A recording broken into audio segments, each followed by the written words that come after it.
So Chelsea Cain wrote a comic book about little girls' vaginas. Oh yeah. Oh yeah.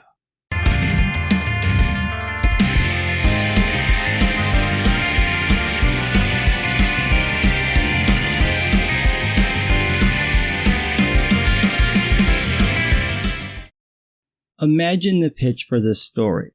Chelsea Cain walks into the Image Comics pitch room is like, I want to write a book about little girls' vaginas and how when they get their periods, they turn into fierce cats who murder men and boys. It's like a metaphor for beating and raping them.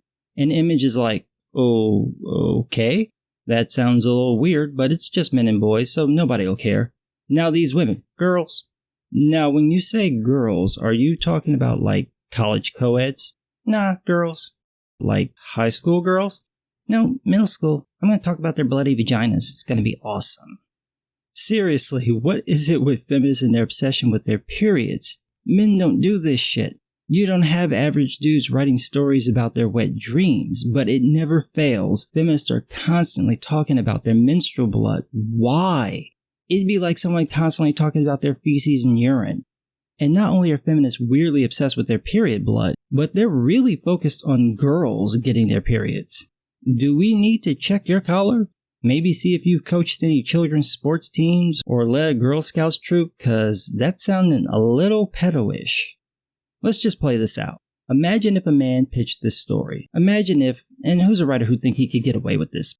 Imagine if Cena Grace or Dan Slott pitched this. They'd never get work again. It wouldn't be treated as a joke, they'd be accused of being perverts and that'd be it. And it'd really be a trip for Grace cause of the whole gay thing. No man could get this published. But here we are looking at one of the worst comic books ever written. How bad is this book? This is the opening page. Just look at this. She's playing with open tampons. First of all, don't use those, because now they're unsanitary. Why would you even open them? Do you have nothing else to play with, just tampons? And the text, this is what Chelsea Cain thinks is funny. In the near future, a hero will rise. The feminine form of hero is heroine, just thought I'd let you know that. She will set her people free, and the world will know her name. Tampon woman. Where are you going? No, come back. Come on. It gets much worse. Stay with me. Don't make me do this by myself. Mwahaha. My castle of patriarchy is complete. No one can stop the systemic domination of women now. Not so fast, Mr. Misogyny. Ready, aim, fire. The personal is political. And this is supposed to be a 12-year-old girl saying this. Even the most indoctrinated religious kids don't talk like this. What is this book? Who thought this was a good idea? Why, Image? Why are you publishing this? You have to know it's crap.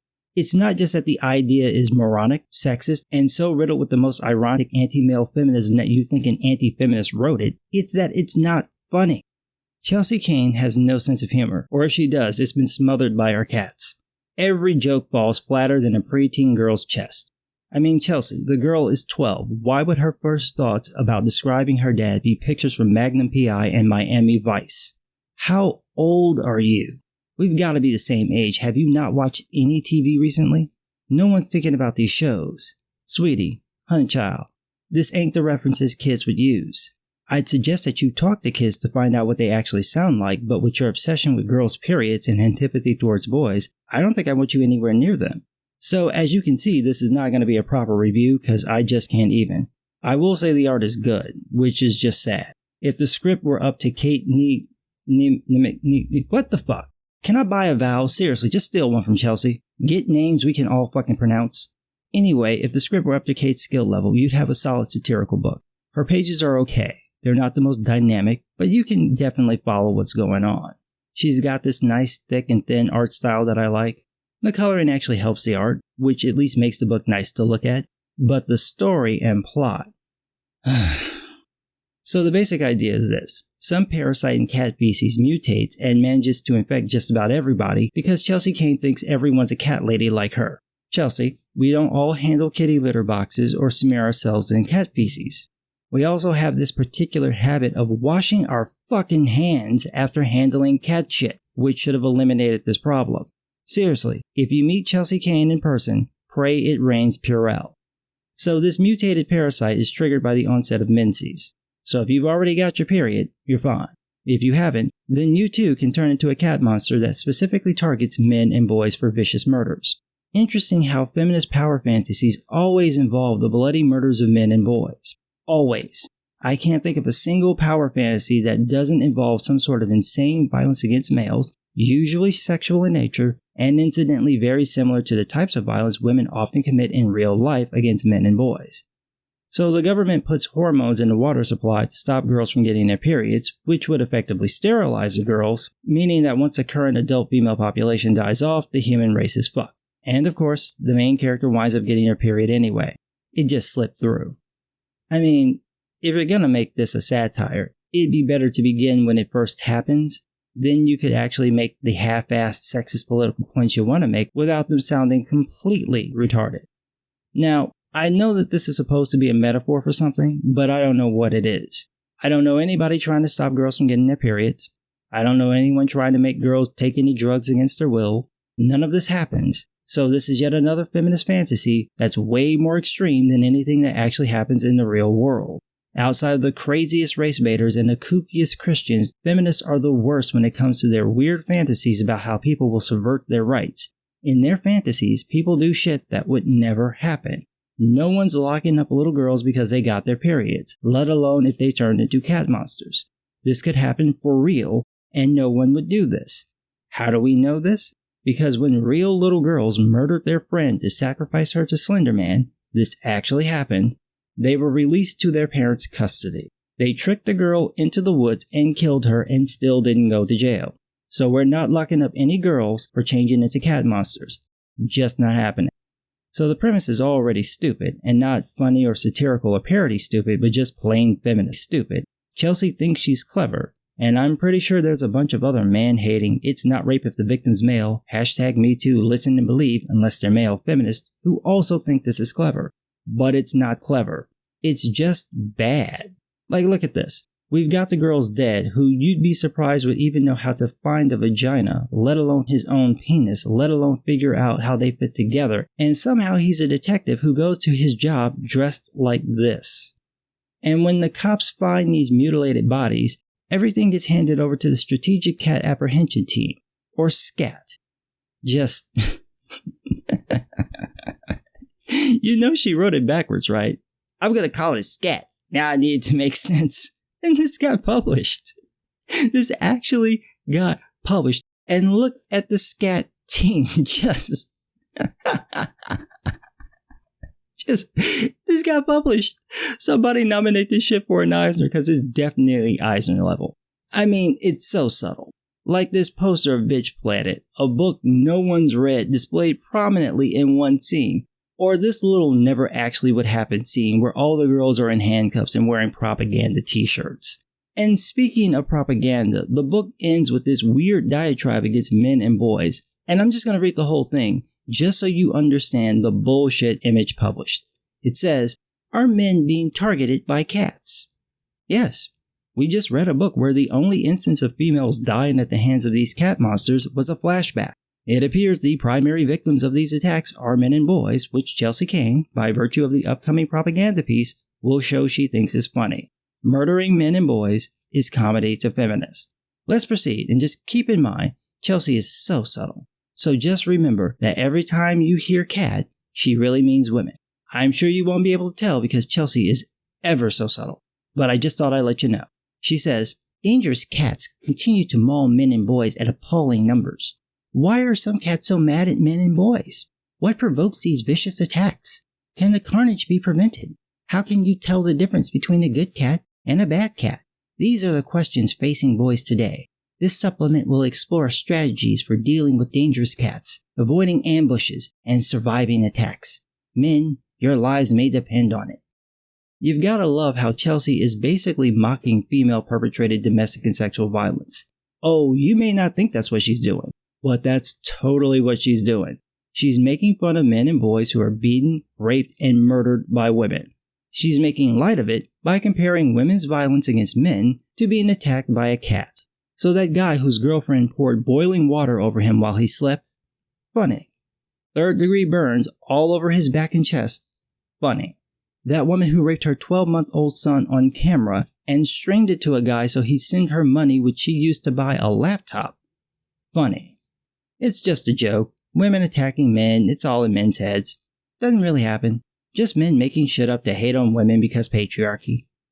Gotta love feminists, don't you? It goes on. But aren't some cats friendly? You may have been taught that some cats are safe because they have been domesticated. Some boys even sleep with cats. We do not recommend this. Cats, like girlfriends, are unpredictable and can never be trusted. According to a recent study, boys raised by women tend to associate cats with positive words like smart, deliberate, and self-reliant, whereas boys raised by men tend to associate cats with words like unpredictable, intimidating, neat freak, and controlling. The facts speak for themselves. Boys in the second group are 10 times more likely to survive a feline encounter. Shitting on single fathers while ignoring that boys raised by single mothers are statistically more likely to be abused, usually by mom, therein making your retarded last comment all the more ironic. The fact is, boys raised by single fathers are actually more likely not to be abused than those raised by single mothers. They're more likely to complete school, find a job, and form more stable adult relationships. This has been studied for the last 30 years, and the data is pretty consistent. The only thing more likely to fuck up a boy's life than a single mother is if his mom brings in another man. And I'm saying this as someone raised by a single mother. But go on, Chelsea. Make fun of boys who are neglected and emotionally and physically and sexually abused by their single moms. Go on. Turn it into a joke. It's so funny when women torture their sons. We just chuckle it up every time it happens. Go on. Continue to femsplain it to me. Don't be pussy whipped. Cats are highly adaptive and manipulative. Don't believe the pro-cat propaganda. Purring is not a reliable indicator of future behavior. The most docile-seeming cat can turn on a man or a boy in a heartbeat. Join the cat fight. Support the campaign to end mauling of men and boys by cats. Editor's note. Never use the word pussy around an agitated cat or girlfriend. It provokes them. So now you're warning male victims not to provoke their female abusers. Just imagine someone saying this to women. Never use the word ass around an agitated donkey or a boyfriend. It provokes them. The mere fact that Chelsea Cain is making a joke out of domestic and sexual violence against men and boys is disturbing enough. That Image Comics published this feminist pro-violence rant against males is a whole other thing. What the fuck is wrong with you? I can't be the only one seeing this. I can't. You would never publish this if this was the other way around. You never publish a book that mocked, let alone promoted, violence against women. Yet here we have a book that reads like pure go kill men because boo patriarchy, and you print this. So clearly, don't buy this book. Don't waste your time with this trash. This is like NAMBLA level bullshit. You don't support this on any level. But also, let people know what this book is actually about. Chelsea Cain tries to pretend it's about some satirical take on menstruation, but it's really about this feminist pedo-ish obsession with little girls' vaginas, making fun of women's violence against men and boys, and this weird power fantasy feminists have where they are the most vile, barbaric animals imaginable. They seem to think that this is what men actually or would do to them, even though this really doesn't happen, and in the few cases where it does, the men in those cultures don't fare that well either. This is the grossest kind of projection, but it's also very telling, because we've seen how these things play out when feminists get power, and they do the things to men and boys they wouldn't want done to them.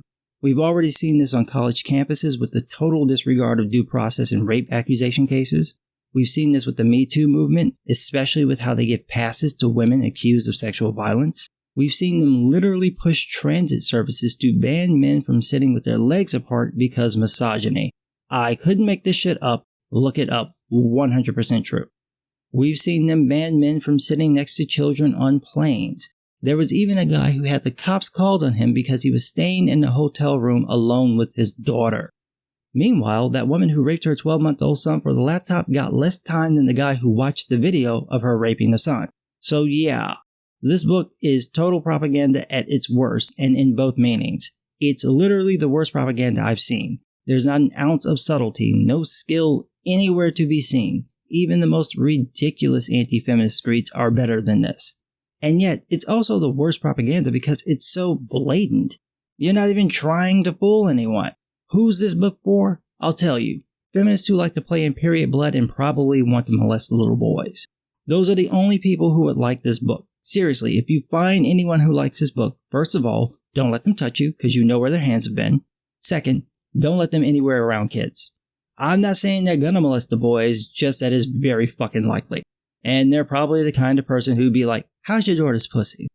I'm just saying, there's something very weird about mixing feminism and cats. It just draws in the wrong kind of people. But what do I know? I'm just some guy.